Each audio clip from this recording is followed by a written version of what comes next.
Você acredita em destino? Acredita que algo maior te trouxe para exatamente esse momento no qual você me assiste te fazer essa pergunta e parar para pensar nisso? Aí digamos que você não saiba a resposta. Já parou para pensar que algo maior me fez pensar nessa pergunta e fez você assistir o meu vídeo e então pode parecer só uma brincadeira para manter sua atenção no meu vídeo, mas não é e tem tudo a ver com o protagonista desse filme. Paul Atreides estava predestinado a passar por conflitos terríveis e ter que tomar decisões moralmente condenáveis. Mas ainda pior era saber disso tudo antes mesmo de vivê-las. Então, se te incomodou um pouco a introdução desse vídeo, imagina o quão enlouquecedor é ser capaz de visualizar todas as possibilidades futuras que envolvem um destino tão trágico. Bom, antes de continuar, eu vou dividir esse vídeo em duas partes. Na primeira, tudo sem spoilers. Na segunda, eu falo de algumas coisinhas que eu acho importantes. Mas eu vou avisar antes, ok? E ainda considere deixar o seu like, inscrever-se e ativar as notificações, ok? Então bora! Duna Parte 2 começa exatamente de onde a parte 1 parou, com Paul e sua mãe Jessica se juntando aos Fremen. Entretanto, os dois ainda precisam provar que são úteis para a tribo, na qual metade os enxerga como apenas dois grandes copos d'água. A outra metade, com Stilgar incluso, acredita que Paul é, na verdade, o Lisan al-Gaib, o estrangeiro que as profecias diziam que salvaria Arrakis da exploração desenfreada pela especiaria. E no longa, o roteiro e a atuação do Javier Bardem eles tornam o Stilgar uma figura quase caricata, tamanho seu fanatismo com relação às profecias criadas e espalhadas pelas Bene Gesserit. Essa mesma acentuação, só que no sentido oposto, a gente vê na figura da Shani.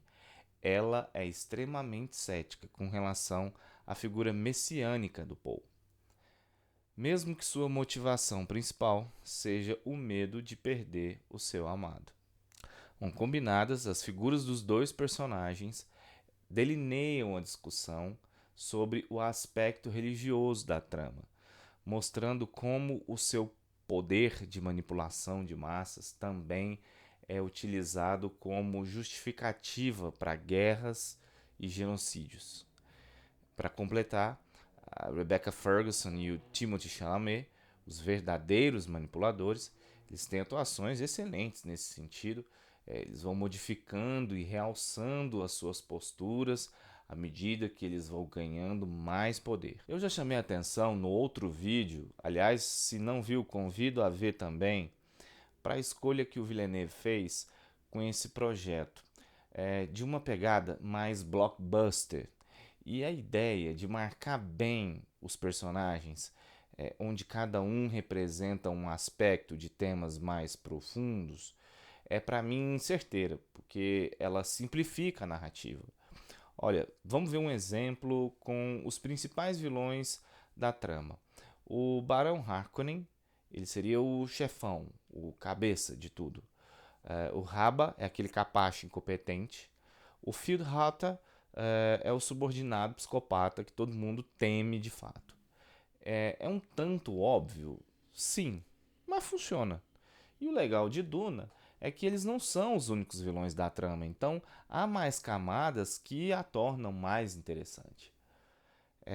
Bem, Duna Parte 2 vai então circular quase que o tempo todo em torno dessa jornada messiânica do Paul, já que esse é o tema central do longa.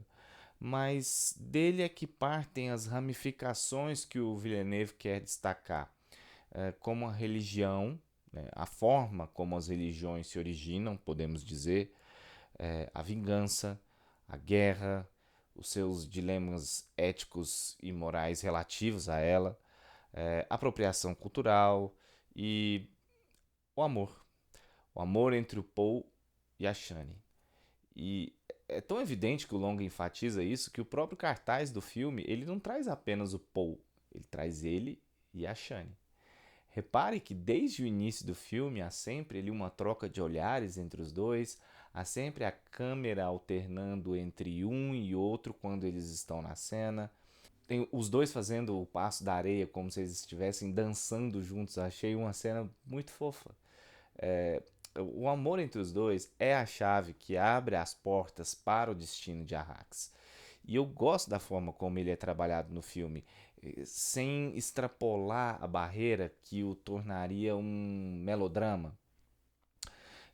E um dos fatores que contribuem para isso é alçar Shani a uma potência maior do que nos livros, que é um grande acerto do roteiro, sem dúvidas. E a Zendaya ela se vale de todo o seu talento para explorar isso muito bem. Bem, eu disse que o longa é sobre o Paul se tornando um messias. Mas onde? Ora, em Arrax, óbvio. Então, Duna, como o próprio título apresenta, é também sobre esse deserto em forma de planeta. E tendo isso em mente, Villeneuve, a produtora de design Patrice Vermette, o diretor de fotografia Greg Fraser e o montador Joe Walker, eles extraem tudo que o deserto oferece, assim como os Fremen, para apresentar um espetáculo visual do primeiro ao último segundo de filme. Olha, tem cenas que me deixaram assim arrepiado, juro. Seja pela fotografia que abusa de silhuetas, de tons diferentes, de amarelo, laranja, vermelho, a depender da hora do dia, da noite. Alguns planos que o Villeneuve usa em sequências de ação que fogem do convencional, são coisas simples, mas bonitas, assim. O design de produção ele mantém o alto nível das criações do primeiro filme. Eu gosto muito do visual do Sirtabre e do planeta Glade Primo. E tem a trilha sonora do Hans Zimmer ainda que complementa tudo isso. Ou seja, é um primor assim, do ponto de vista audiovisual, sendo que basicamente tudo que havia ali para se trabalhar era areia e sol. Então é aí que a gente diferencia os gênios dos idealizadores comuns, sabe? Bem, para finalizar essa primeira parte, eu fiquei extremamente satisfeito com Duna Parte 2. É um filme melhor que o primeiro, tá? Então, se você não curtiu muito o primeiro, eu consideraria assistir esse aqui. E se você gostou, então a probabilidade de amar esse, como eu, é grande. A estrutura narrativa do segundo filme, onde há essa divisão entre atos mais clara, há um clímax de fato. Isso facilita bastante a aceitação do espectador. O primeiro filme ele vai até a metade do primeiro livro, então esse clímax ele é um tanto quanto forçado, né? Causa uma sensação de estranheza, de uma fofoca contada pela metade. E fofoca pela metade quase mata a fofoqueira. Enfim, o que temos aqui é um filme com F maiúsculo que deve ser visto no cinema, inclusive.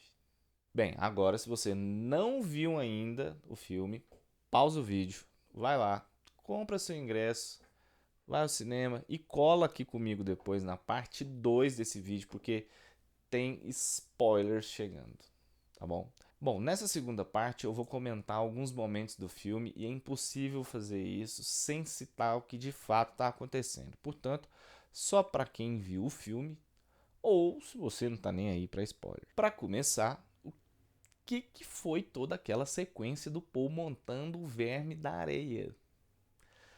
Os Shai-Hulud, eles são tratados como deuses pelos Fremen, né? Então esse feito ele era o teste final de que o Paul poderia ser um deles. O Villeneuve ele opta por não usar uma trilha sonora, tudo aquele silêncio, né?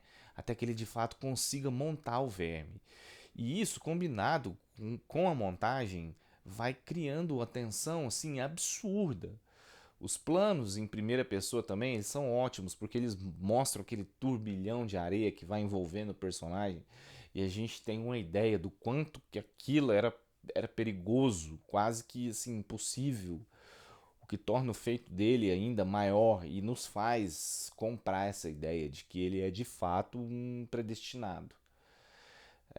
Aí no finalzinho, aquele plano ali fechado mostrando o pé dele erguendo o corpo, eu achei lindo, é um exemplo assim desses planos alternativos que o Villeneuve usa ao longo do filme.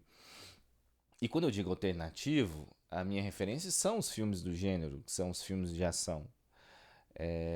Quem que fez isso também? George Miller em Estrada da Fúria, as irmãs Wachowski em Matrix. Filmes de ação cujo impacto visual entraram para a história do cinema. E eu tenho certeza de que nesse aspecto Duna entrou para essa lista. Tá? Eu estou usando a sequência do Verme como exemplo para falar disso, mas eu poderia citar vários planos ao longo do filme com essa característica. Outro exemplo também da questão estética que eu não posso ignorar é o visual de Glade Prime, enfim. Reparem que não é toda aquela passagem em preto e branco como se fosse um capítulo à parte, um excerto dentro do filme. Tem cenas ali dentro daquela passagem que elas não estão dessaturadas. Então isso significa que é o ambiente daquele planeta, que a luz ali ela não reflete as cores. Eu achei isso uma escolha fantástica. Cria um paralelo com a Arrakis imediato, assim. E por que não até com Caladan, que é o planeta da casa Atreides, seus eternos rivais, e que é um planeta cheio de vida. Além disso, o visual do figurino ali, e aqui eu abro um parênteses para elogiar o belíssimo trabalho da Jacqueline West nos dois filmes, como um todo, né? É um figurino que remete a uma coisa meio sadomasoquista, que tem tudo a ver com o Field Halter, né? A personagem da Lea Seydoux, a Lady Fenring, eu acho que é ela, se não me engano, que diz em algum momento que ele gosta de sentir dor e ele notoriamente gosta também de causar dor, ou seja, essa escolha de figurino ela se mostra totalmente apropriada. Bom, uma outra questão que eu acho interessante abordar aqui é a escolha que o roteiro faz por não dar o mesmo salto temporal que o livro dá. Eu não quero dar muitos spoilers do livro, porque eu acho que quem gostou do filme e não leu pelo menos o primeiro livro, eu indico a leitura, já que o Frank Herbert, o autor do livro, ele aborda outros temas que os filmes acabaram pincelando apenas. É, por ser uma adaptação, não tem como aprofundar em tudo de uma vez. É impossível. Além disso, algumas tramas elas são bem melhor trabalhadas, se tornando mais interessantes no livro, o que até levou algumas pessoas a desgostar dos filmes. Tudo bem. Mas eu acho que vale a pena cada um formar a sua opinião. Eu acho que o livro ele é fantástico. Recomendo bastante a leitura. Então, sem dar muito spoiler, o livro ele tem um salto temporal na segunda parte e isso vai envolver, obviamente, a questão da gravidez da Jessica Trades. E, consequentemente, a presença da irmã do Paul, da Alia, que tem uma participação bem marcante na trama. Então, alguns fãs podem se decepcionar com isso. A meu ver, o modo como o filme se desenvolveu não fez falta, né? Seria um elemento que poderia enriquecer mais a narrativa, mas ao mesmo tempo, esse elemento a mais você pode acabar sobrecarregando o enredo, então você atrapalha o ritmo. A solução ideal poderia ser estender a duração do filme, mas será que esse ritmo não ficaria prejudicado assim mesmo? E tem a questão comercial, que essa escolha nem sempre é a mais lucrativa a se fazer, filmes mais longos, né? Então, cinema que envolve grandes cifras tem esse tipo de escolha aí. Eu não sei se foi, na verdade, por conta disso, mas enfim, em suma, não é algo que eu acho que de fato prejudica o enredo, mas eu entendo aqueles que leram os livros e aí vão ficar um pouco desapontados com essa questão. Bom, e para finalizar, eu gostaria de discutir sobre o clímax do filme, onde nós temos a batalha final entre os Fremen e o Imperium barra Harkonnen. E o que acontece aqui é que, como o primeiro livro é parte de uma trilogia, no livro eu tive a impressão de que havia ali uma história meio que sendo terminada, arcos sendo fechados. E justamente porque no livro você tem mais detalhes, você tem a trama melhor desenvolvida, você tem um enredo mais aberto, né? Aqui você tem um enredo mais fechado, então menos tempo para desenvolver os personagens, para desenvolver subtramas, temas. Então a gente fica um pouco menos conectado ali com o desfecho. Pelo menos essa foi a minha impressão. Eu não gosto de analisar produções audiovisuais comparando-as com as suas produções originais, né? Eu acho que essas obras elas precisam funcionar de uma forma independente. Porque senão você obriga o espectador a ter que consumir a obra original para poder ter um pleno entendimento daquilo ali. E aí, para mim, isso não faz muito sentido. Até porque o que é de fato original? Né? Já que tantas obras elas bebem de várias fontes diferentes, e aí eu teria que conhecer todas aquelas fontes para poder de fato absorver tudo que aquela obra quis me dizer. Então eu procuro evitar essas comparações. Mas aqui eu vou citar o livro apenas como exemplo, e eu poderia estar citando um outro filme, inclusive. Mas, na minha opinião, há sim um problema ali de fato, que é uma escolha do roteiro, em não gastar muito tempo com o desfecho propriamente dito. A partir do momento ali em que o Paul elimina o Feyd-Rautha, ele fecha o acordo de casar-se com a Irulan para poupar o imperador e determina que começou a Guerra Santa. Aí há uma montagem mostrando as tropas partindo já para a guerra e a Shani sai completamente desnorteada. E aí o filme termina então assim.